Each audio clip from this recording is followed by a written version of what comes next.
What's up, guys? Thank you again for joining me for bobK0T0R's gaming news today. I'm here to talk to you about Rockstar's resolution to Grand Theft Auto Online's launch issues, Ubisoft delaying Watch Dogs until 2014, and the future of the Mass Effect franchise.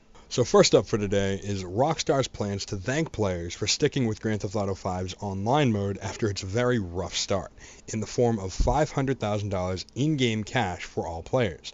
Now, how you get this $500,000 is by logging on to GTA Online anytime during the month of October. So that means you can log on today if you wanted to, and making sure you download patch 1.04.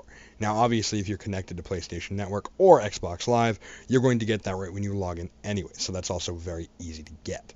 And you'll be getting it in the form of two separate $250,000 deposits in your in-game bank account, so you don't have to worry about it being on your person, so other players might play or kill you and take it from you.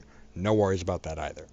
Now, as far as my opinion on this story, I'm not exactly sure this will help GTA Online that much, because the original idea was to start you out very limited. So you'd be enticed to do jobs and races and rob stores and things like that to get the money, to buy the guns, to buy the clothes, to buy the house, to buy the cars. But if they're going to give you that much money up front, you can just at that point play the stock market right then and never really need to turn back around and rob all those stores and do random odd jobs or even play PvP online. You pretty much have everything you already need. So I imagine, yes, GTA Online will get a spike of players because, of course, now everybody's filthy rich. But once that money's gone, are all the players going to want to go back to doing random jobs, robbing a convenience store, things like that? I mean, I don't really think this really makes up for the fact that players lost hours worth of data with characters as a whole being deleted, stats never recording, funds never appearing in players' accounts, things like that. And one has to assume, especially with the money problems they've already had in GTA's Online, will this actually work? I mean, I imagine Rockstar's already fixed all the issues, but it's food for thought at the very least. But that's just my opinion. Patch 1.04 might already be out by the time this video posts. If not, it'll be out very soon thereafter. Second up for the day, Ubisoft announced in a blog post yesterday that they will be delaying Watch Dogs until 2014 in the spring. Now, the reason for this delay was that they did not want to compromise the game's quality by releasing it too early. Now, with that in mind, I give any developer or publisher who wants to do that a big thumbs up, because too many games nowadays come out incomplete or needing more polish or more work. So a developer or publisher realizing that their game needs more work to go back to the drawing table gets a thumbs up. My only qualm with this kind of story, I guess, would be the timing of it. The fact that this game is about a month away from releasing alongside the next-gen consoles. Now, there's a fair chance that you could say people were pre-ordering not only this game, but those next-gen consoles because of this game. And now it's being delayed until spring. Luckily, a lot of the retailers that people have been pre-ordering at have been very cooperative to get their customers a brand new game, whether it be Killzone Shadowfall or things like that for PlayStation, or Rise Son of Rome for Xbox, or other games like that. But still, it's kind of crappy on Ubisoft's part to not have realized that they needed to delay this game about a month and a half, 2 months ago, maybe when they announced the release dates for the Xbox One or PlayStation 4. But, I mean, for me personally, I guess this decides what PlayStation 4 game I'm going to get when it comes out. It was either going to be this or Killzone.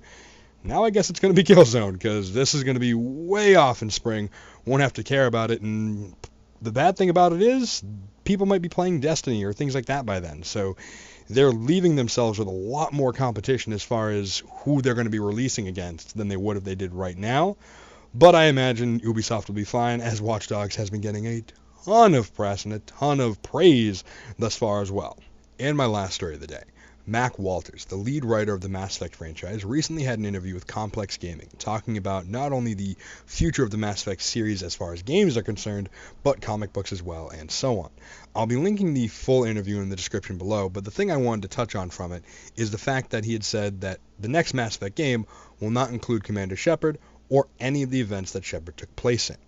Now, the reason for this is that they didn't want to make it feel like a spin-off or anything like that. They wanted to make it seem like a full Mass Effect game with its own characters, its own storyline, and so on.